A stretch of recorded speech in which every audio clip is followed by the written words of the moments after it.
Hi, I'm Claire, and I'm 34 years old. Let me tell you about the time I decided to get back at my mean mother-in-law who was determined to make my life miserable. I tried to be patient and ignore her behavior for a while, but eventually I couldn't take it anymore. Let me explain a bit. Whenever my mother-in-law gave me something, it was never very good. Like on our wedding day. This present is from my mother-in-law, Justine. Let's see what's inside.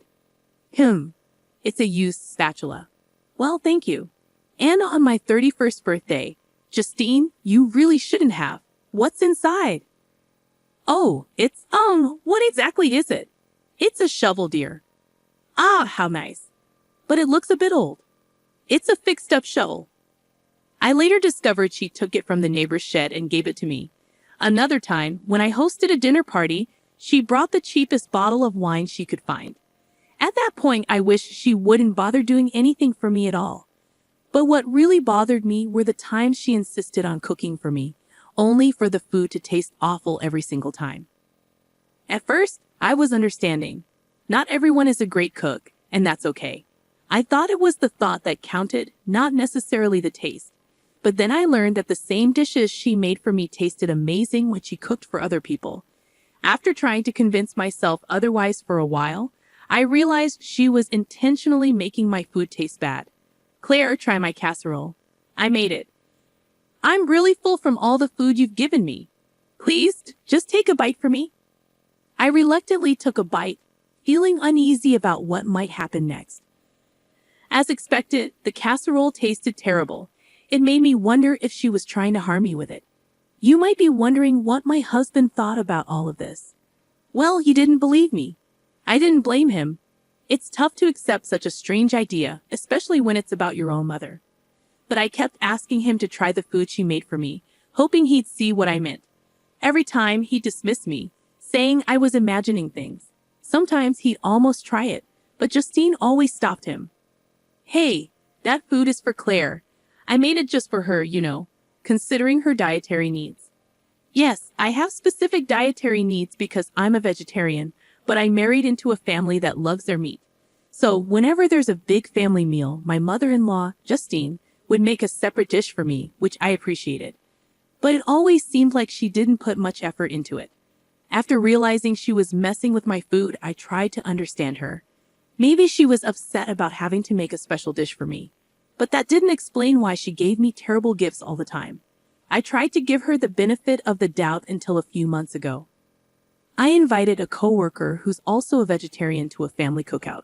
Justine made 2 vegetarian dishes, one for my coworker and one for me. I tasted my coworker's dish secretly, and it was delicious, but mine was awful. It was clear that Justine could cook well. When I told my husband Liam about it, he just brushed it off. Oh, come on, Claire, you're overreacting and being a bit rude. I'm telling you, she's intentionally messing with my food. She doesn't want to make good food for me.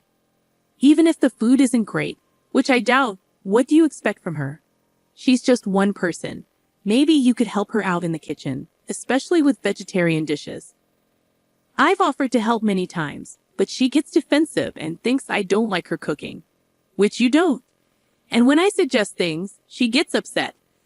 There's no pleasing her. Maybe you should bring your own food to gatherings then, even if it seems rude. It's not like you have a serious allergy. You're just a vegetarian, and everyone can make vegetarian food. But remember Lucy, your coworker? She was nice.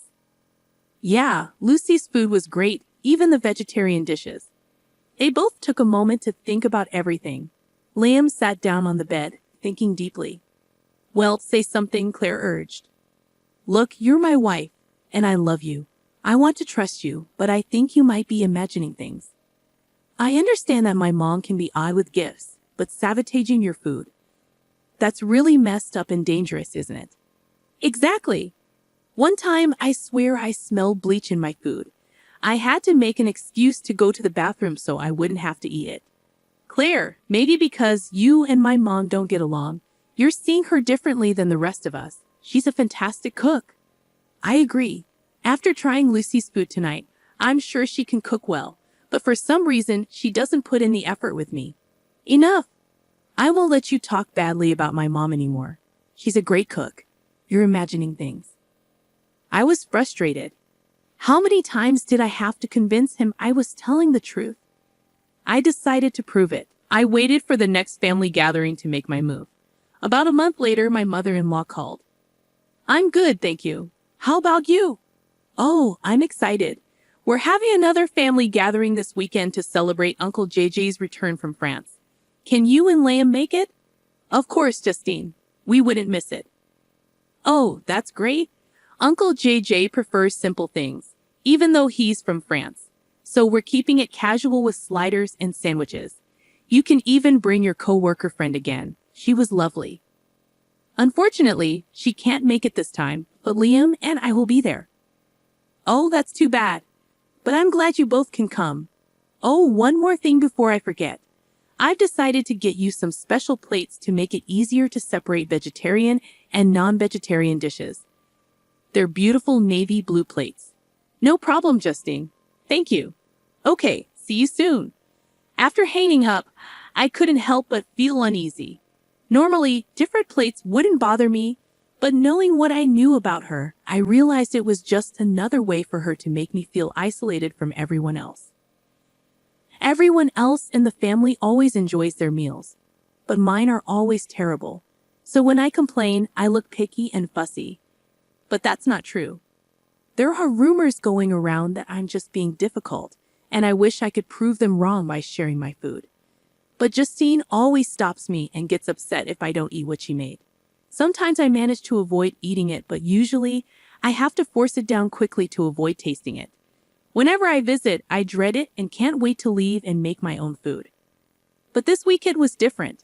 I was excited because I had a plan to show everyone that I wasn't making things up. I had real concerns and everyone needed to see that. The weekend came and Liam and I brought our coleslaw to the barbecue. There was so much meat everywhere. Even the meat lovers thought it was too much. Despite my initial worries, the party was going well. I was enjoying chatting with my in-laws and playing with my nieces and nephews. But when Justine called us to the dining table, my stomach churned with dread. I forced myself to smile and sit next to Liam. You see, Claire, everyone's having fun. Why can't you relax? Mom put a lot of effort into this. Maybe if you had a better attitude, you'd enjoy the food. I was tired of Liam's lectures. He had no idea what it was like dealing with his mom's awful cooking. But I had a plan. Justine brought out the food, and my plate, as promised, was navy blue. It stood out among the white plates on the table, but I didn't care. I was ready for my revenge. As everyone sat down to eat and grace was said, I suddenly exclaimed, "Oh my goodness, is that a snake?" People were startled and chaos ensued. The kids got excited and wanted to see the snake, while the adults sprang into action, with the women leading the children inside and the men cautiously checking out where I pointed. While everyone was distracted, I followed behind the women, glancing back at the dinner table. Luckily, all the food looked similar, so it was hard to tell which plate was which. That's why my mother-in-law made a special plate for me, so she could tell which one had the bad food. As people started to come back from checking for the snake, I quickly swapped the sandwiches from my plate and Liam's. Just as Justine was coming back outside, Liam told her it was a false alarm and the snake was gone. As everyone returned to their seats, there was a sense of excitement in the air, despite the false alarm. People enjoyed the rush of adrenaline, even the elders. They settled back into their seats, and I apologized, saying, "Sorry, everyone. I must have misjudged the ground. Please excuse the disturbance." Everyone took it well, not too bothered by the interruption. "No problem, dear. It's better to be safe than sorry," someone replied, and everyone seemed to enjoy the little thrill of the snake scare. The mood shifted when Liam took a bite of what he thought was his sandwich, but it turned out to be my vegetarian one.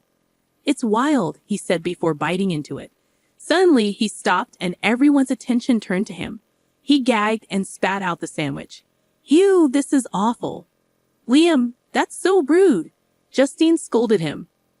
"I put so much effort into these dishes," Justine protested as everyone began to eat their food, enjoying the delicious flavors. They started questioning Liam about his reaction. Even Uncle JJ, who usually stayed quiet, said it tasted fine to him. I don't know, guys. The food just tasted weird to me for a moment. Sorry, Mom. I didn't mean to be rude. Maybe it's a new recipe. Let me try again. Liam attempted to take another bite, but he started gagging before it reached his mouth.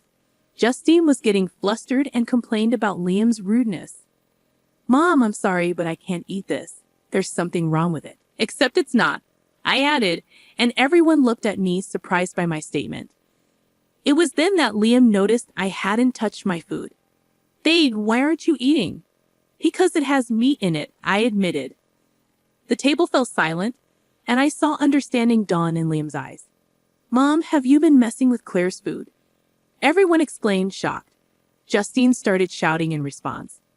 Liam, I don't know what's gotten into you. Maybe it's your spoiled wife who convinced you, but I won't stand for this. Apologize now. No, Mom, it's your food that's spoiled. Claire was right, Liam declared. He handed his sandwich to Uncle JJ, who almost threw up after trying to take a bite.